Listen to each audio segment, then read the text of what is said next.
Welcome to Mirrors into Windows, a podcast by Global Teaching Partners, an official Bridge USA designated organization. I'm Amy Corwin. And I'm Dante Johnson. Together we dive into education from every angle, transforming reflections into opportunities and uncovering strategies that would help us look beyond the classroom walls. Our goal is to connect educators from around the world, bringing you conversations, insights, and stories that will shift perspectives and ignite meaningful change.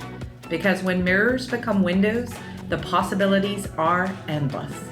Whether you're navigating life as an international teacher or searching for new ways to enhance your practice, this podcast is your go-to resource for inspiration, collaboration, and a richer understanding of the global classroom.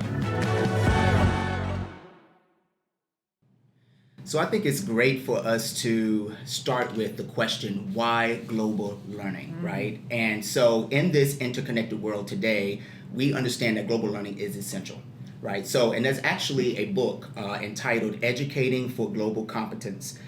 Doctors Anthony Jackson and Veronica Boytz, they define global competence as, the ability for someone to examine local, global, and intercultural issues, right?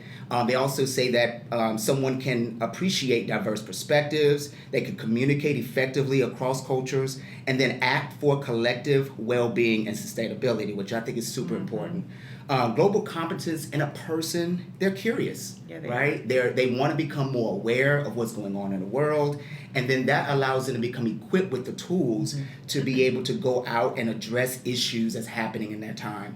And when students are embracing that global learning, they gain cultural awareness, empathy, cultural life skills for problem solving, adaptability, cross-cultural communication. I can go on and on and on, right?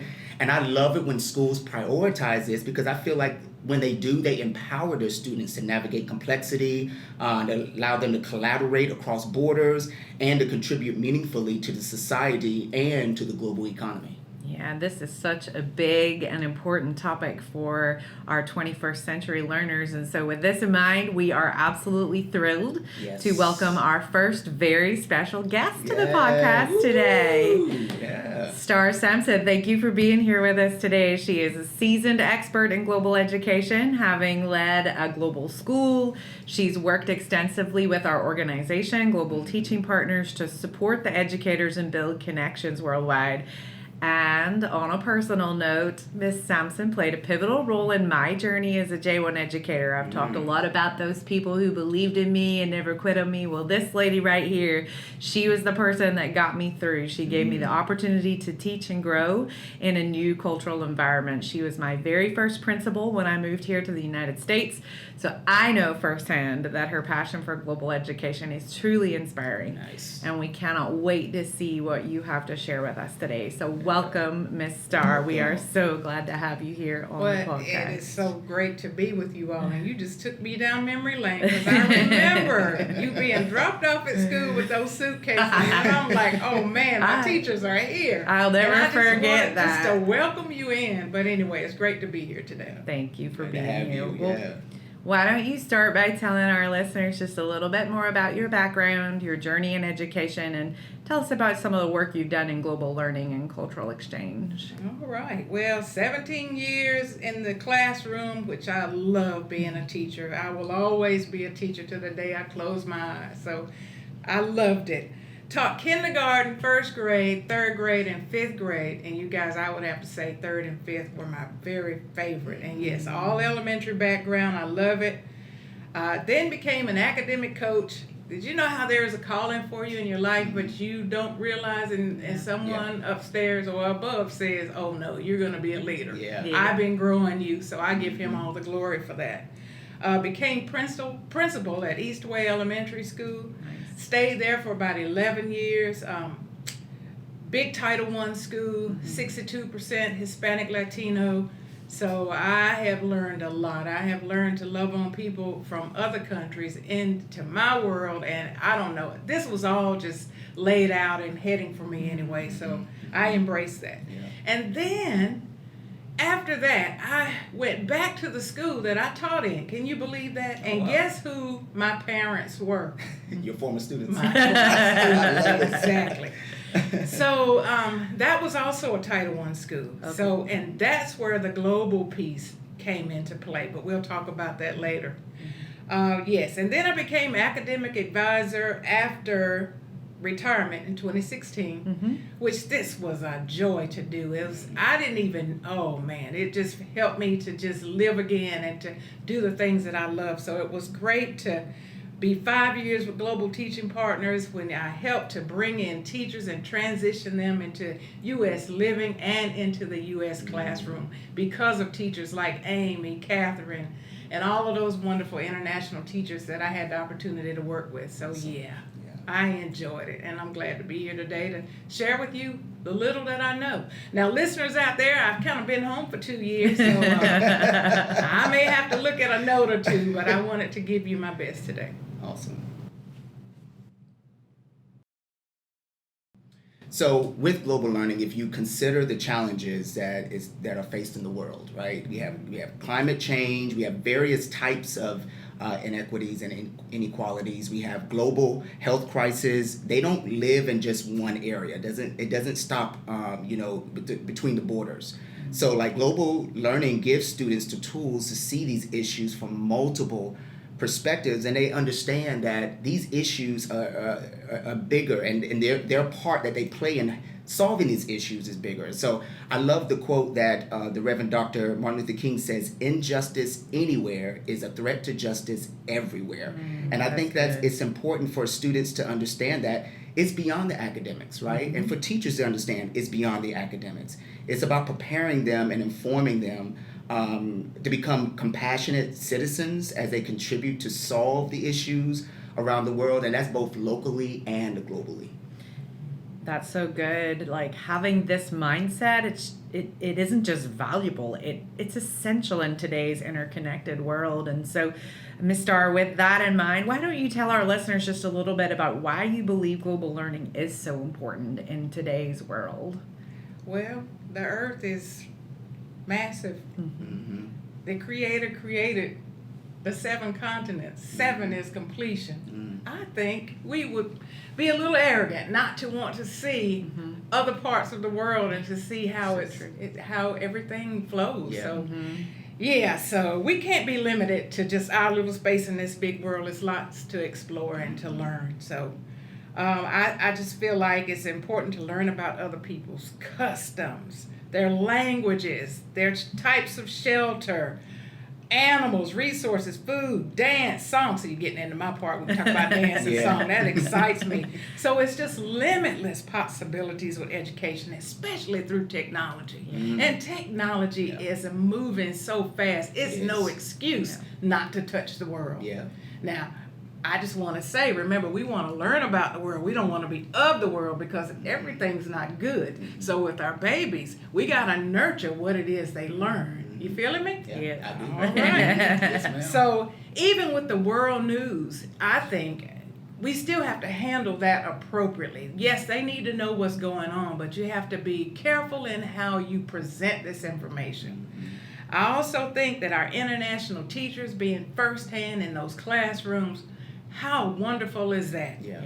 I just think that the culture, and they just unveil unbelievable experiences. And I, as myself as a principal going in, I would just sit down and just learn myself, and that would be like, how did we miss this? And all the other years that I was teaching, why weren't we doing this?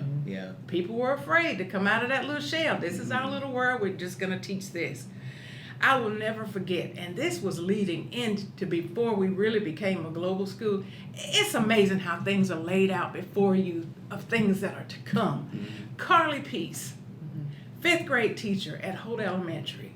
She did this big fundraiser. Y'all get all choked up because it was really, really nice. She did a fundraiser for kids to provide clean drinking water for kids in other countries. Wow. That was our big opener right there. And the kids, they were like, people really don't have clean drinking water? What a great teaching No, moment. baby, they don't. What a great teaching moment. And that just gave me chills. And I Yeah. was like, we need more of this. Yes. And I think the program that she did was Water to Wine. It was a faith-based reach out, but I got permission and we were able to do it. And our kids just felt so happy that they were able to help and to learn about it. And this was They actually, were really motivated to do it. and this was in Cambodia. Yeah. Yeah. So within our very walls of learning, I would say that our kids began to look out more for students who were already in our schools.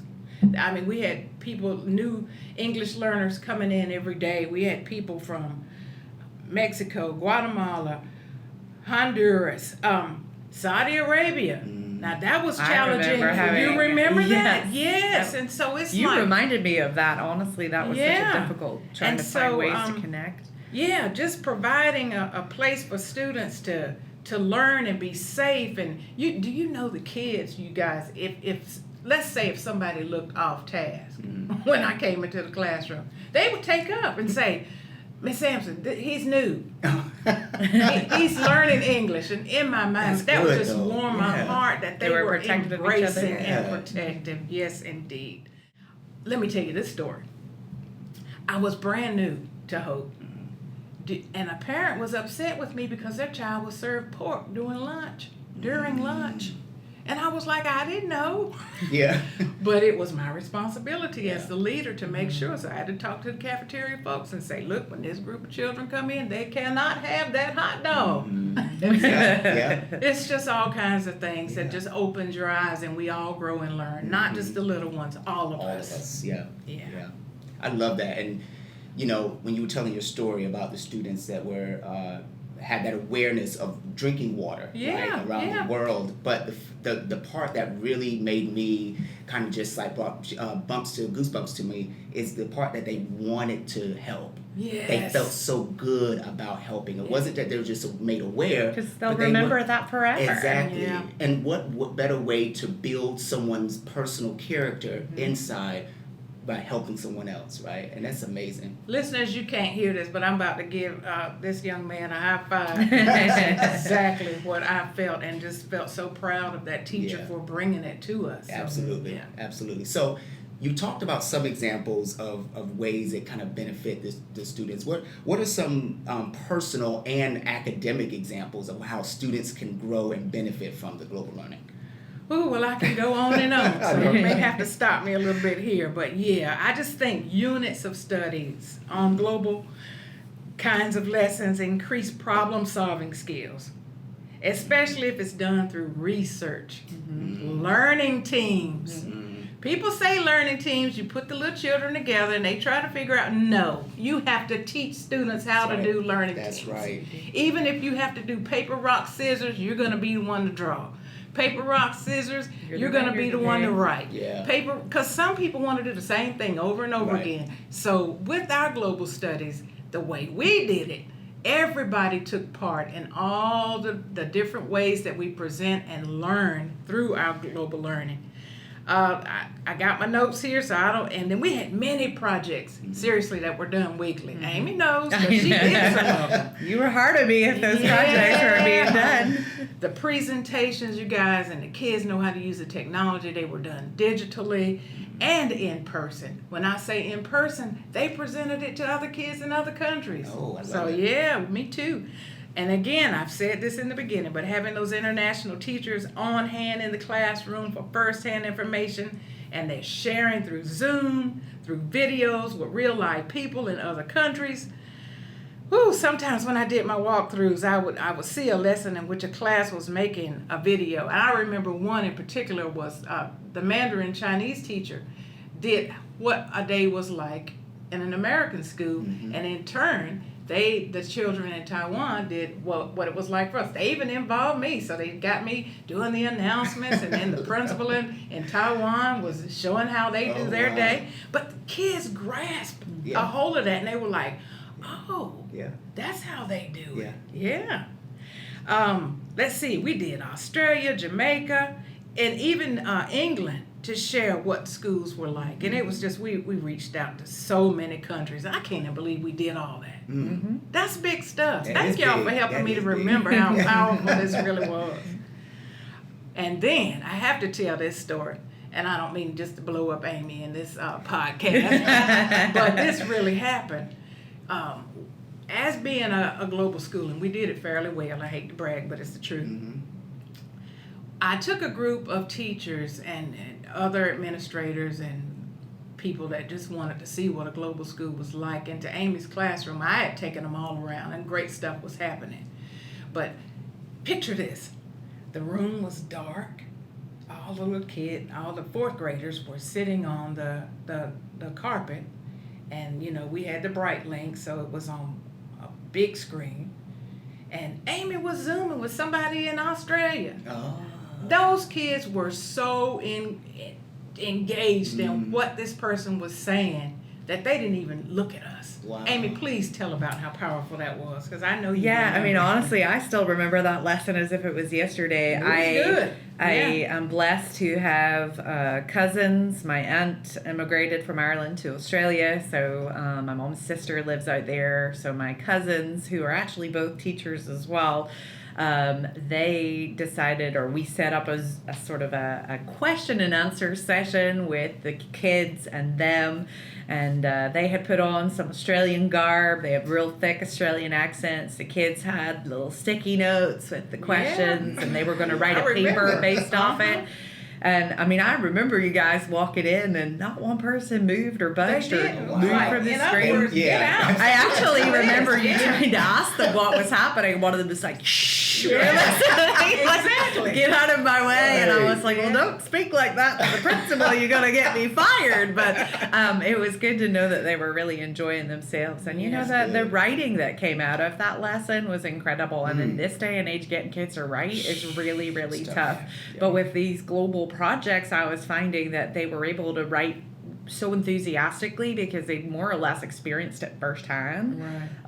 And after looking at Australia on the map and where it is, and it looks so physically far, and it takes so long on an airplane. Yeah. Honestly, some of the writing that came out of that was incredible. We took it one step further, and then we started sending pen pal letters across to them. That's great. And then they got responses back, and so all of a sudden they were like, this is real, this is alive, and my piece of paper, my precious writing is traveling X amount of miles on this airplane. That's huge. Exactly. For a little kid's Yeah. mind, it's mind-blowing, right? Yeah. And so I enjoyed that lesson, I think, as much as the kids awesome. did. And I I know. love that you're remembering Yes, it so ma'am. fondly, When too. we walked out of that classroom, you know how you get to show out. Yeah. I did like this. I did like a fist and down and like. It was a good day to have some That's visitors. Yeah, that's my teacher. They didn't go down to That's the But it was amazing, and that's when it was just really coming alive, and I was like, this is my dream. Yeah. This is what I've been missing. Yeah. But yeah, and then the other thing is the culture corners. Now I stole this idea from Fayetteville. Have you guys heard of New Century Elementary? Mm-mm. So they had the culture corners, and so in the culture corners would be like artifacts, and I'm not just talking about pieces of paper. It could be anything that came from that particular country actually in a corner, and the kids would go over, look at it, and they would ask questions about it. So it just kept it live during the day, even if the teacher wanted to walk over and say, as she was doing a lesson, now this is what I'm talking about, real live, a piece of something, a real artifact that would lend itself to kids learning. Yeah. And I mean, and think about Amy had to do two. Mm. Yeah, because Really? she was from Ireland, Right. so she had a corner on Ireland, but she fourth grade taught Australia, so she had to do a corner on okay. Australia. So can you you imagine how amazing her classroom looked? Yeah. And that was Yeah. with all of our teachers. Mhm. If a Jamaican teacher came and she was teaching South American, she had to do two. Wow. You see how Yeah. that's double dose Yep. of? Yep. Oh Yeah. man, it was That's amazing. awesome. Well, look, I'm not finished. That's Then all there right. were grand, when I say grand, I mean huge grade level presentations done by teachers and the students, and some of the most beautiful cultural shares you would ever see in your life, ever smelled in your life, because the food would be, oh man, everybody loves food. Mhm. Beautiful colors from that particular country were displayed. beautiful flags, and it just brought out the talent in kids because they were able to learn the song and they would dance in costume. That's the kind of school we ran. Isn't that good? That's awesome. Can you really see it? Ooh. Well, another thing, unforgettable field trips. Woo! I'll never forget, we went to Duke University right here in Durham, North Carolina. And our students performed for the Duke students during Chinese New Year. Oh, wow. They had costumes, and the Duke students had the big dragons, and it was great.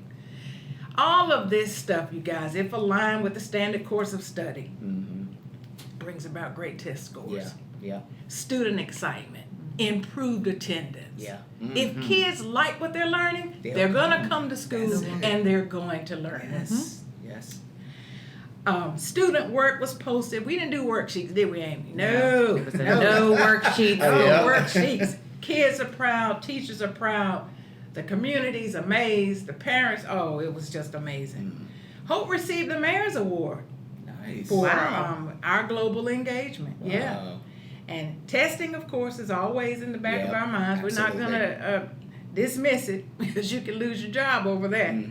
But we aligned the standard course of study with our units, and we did our data. The data has to drive the instruction. So, but Amy would tell you that was a lot of work planning as a teacher, wasn't it? Yeah. I mean, the planning is part of it is tough. And I know some teachers, we've talked about this over the last few episodes. It really is about a mindset shift. Yeah. How you embrace it. And if you're open, like the title of our podcast, and turning that mirror into a window to kind of do it that different way, you get your drive out of the children's response. Yeah. Honestly, planning for them, I wanted to do it because these elaborate projects brought learning alive. You know? It did. It's tough, but it was so worth it. Exactly. Have you all ever heard the term, you see what you know? I learned that through core knowledge. Dr. E.D. Hirsch. That was his thing. If you give kids some information in which they can make connections, then they'll see it. Yeah. Because otherwise, it will go right over your head. Yeah. But if you have seen it, heard it, touched it, you're going to be able to make connections. So I think that's what global learning does. Let's see. Another thing that I wanted to mention was higher order thinking. Creativity is at the highest. So that's going to happen within those learning teams with the global education. Now, a sad story that I have that I wanted to share was about a little boy. This is where we did not have global learning, but this let me know that this is going to benefit students and staff. We went on a field trip, and so it was it was a hot day. So we were at a shady area, and there were geese in a pond. So one of the little boys in my group looked at me and said, "Do they have feet?" That broke my heart. I didn't let him see because no question is a dumb question, but I'm like, yes, baby, they have feet. So I said, we're going to wait right here until that geese comes out of that water so you can see. But you see what you know. He had never seen a pond in his neck of the woods where he lived. And if they were flying above, their feet are tucked up. You see what you know. Mm-hmm.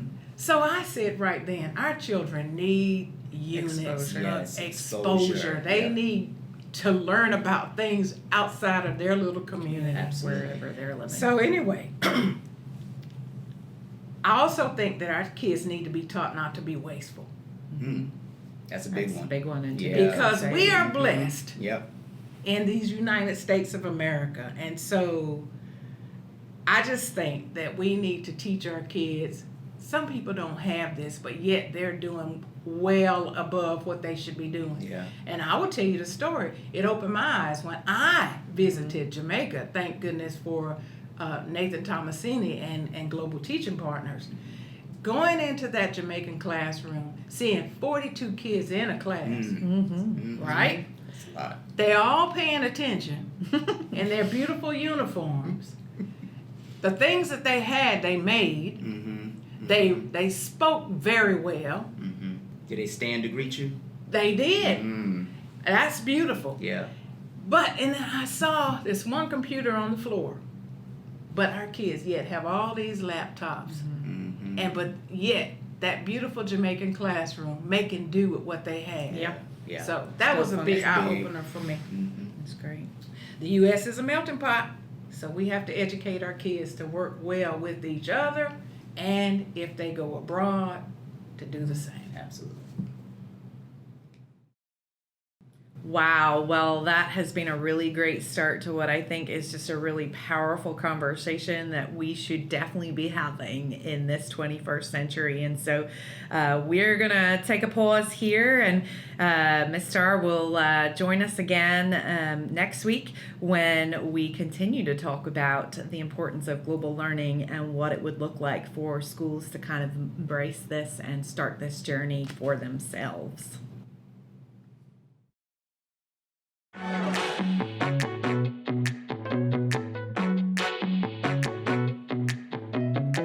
And now we're on to the segment of our podcast where we take a moment to ask candid questions to our educators out there. So this is a time where we get up close and personal with our international teachers, asking fun, lighthearted, heartwarming questions to just get a glimpse of their unique cultural backgrounds and teaching journey. So Amy, what is the question for today? You know, we're talking about global learning. We could have gone in many different directions today, but I don't know. I just felt like asking them a little bit more about the foods, because food is so unique to different cultures across the world, and it's kind of one of the biggest talking points that humans do. Like, we all have to eat. Yeah. So everybody likes to have a nice, warm, fuzzy conversation about their food. So we asked the question, what's a traditional dish from your country that everyone should try at least once? And so got a couple of responses for you. One of our first year educators from Colombia told us the paisa tray was a must-have.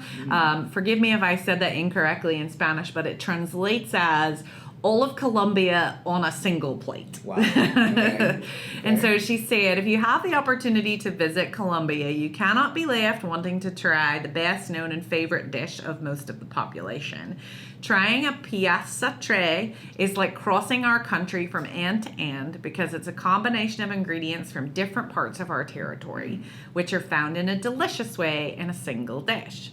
A pieza tray is composed of beans, rice, ripe plantain, chicharron, ground meat, avocado, fried egg, chorizo, and arepa. So everything all on a single plate. I have a mental picture right now of what that looks like. I know, right? Each one with a different preparation. After eating it, you'll only need a good panela lemonade to accompany it. And so she says that if you talk to any Colombian who is far from home, don't name it, or you will awaken those insatiable cravings of those of us who have already tried it and cannot get it where they're living now. Isn't that funny? Cool. And then another educator from Jamaica shared with us, and the Jamaicans absolutely love to cook their food. And so I feel privileged that this is a meal I've actually tried. Ms. Star, I'm wondering if it's one you've tried too. My favorite Jamaican dish that everyone should try is jerk chicken. Yes. With the rice and the peas and the fries and a side of ripe plantains. It's a very mouth-watering dish that keeps you wanting more and makes you clean the entire bone. My mouth is watering. Jerk chicken is normally made on a grill or a jerk pan and is served with a spicy sauce. We cook the rice, the peas with some coconut milk, water, salt, escallion, thyme, pepper, pimento, which is optional, and some garlic. I remember preparing my first pot of rice and peas, even though I spoiled it by using too much water. My mom still enjoyed it with me. She helped me to fix my mistakes and was able to improve. If you should ever visit Jamaica, definitely go for this Jamaican dish. If I knew how to make some good jerk chicken, I would invite you to come to me instead. Definitely something to learn. Let's learn it together. Isn't that good? And I am super hungry now. Who is hungry? Yeah. Yes. Let's go get some jerk get chicken. to, yeah.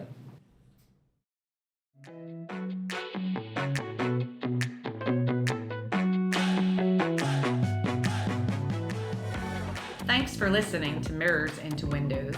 If you enjoyed this episode, please subscribe, rate, and review our podcast.